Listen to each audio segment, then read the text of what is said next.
So hello guys, so now bibisitahin natin yung mga fish, kung kumusta na kaya itong mga fish namin. O diba, ang ganda ng trabaho natin ngayon, nagbabantay lang ng mga isda, aso, at the same time nag-aabang tayo ng mga deliveries. And look at the fish. Hi fishy, ang lalaki na nila guys. Wow, bibigyan natin sila ng bread kasi kumakain ito ng bread. So wait, kukuha tayo ng bread doon sa loob. Ang ganda. Ang ganda, tingnan ng mga fish. Wait, kukuha tayo ng bread guys. So papakainin natin yung fish ng bread kasi kakain to ng bread. And ito na, nag-aabang na sila guys. Hi fishy, you're hungry? Huh? Here we go. Come here.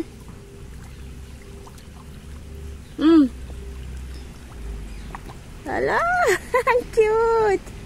Come here. Here the bread. Eat. O, diba? Ang mahal ng mga fish na ganito, guys. Yung mga koi fish. Ang mahal kaya nito, yung mga fish na ito. Kaya mayroon akong aquarium sa bahay. 3 fish lang ako doon sa bahay kasi maliit lang yung aquarium. Ang mahal kasi ng aquarium dito sa Israel. So, buti dito sa amo ko kasi mayroon silang pond na, ayan, malaking pond ito guys. Kaya ang daming nailagay na mga, fish koi. Ito ang laki. Eat. Yali. Oh, cute. Eat. Yala. Diba? Ang sarap sa mata. Tingnan nila. Wow. Ang sarap sa mata. Dali. Dali. Nag-aagawan na sila.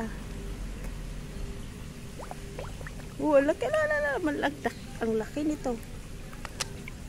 Oh my gosh. Dali. Ang laki ang laki naman ng mga fish na ito. Ito. Oh, ang laki.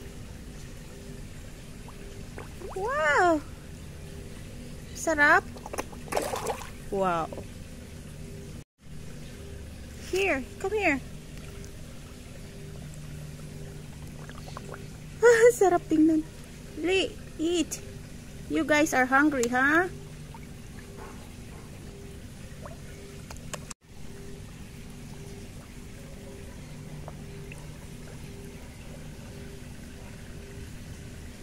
Sarap mapakain ng ganitong fish.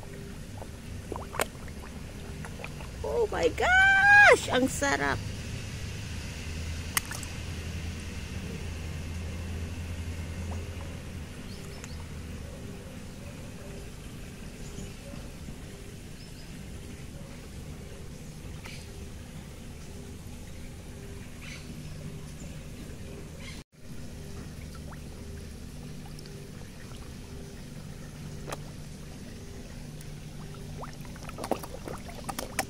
Ang sarap tingnan.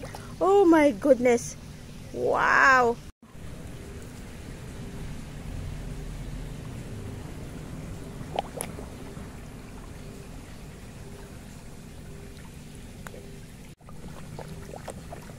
Nag-aagawan sila.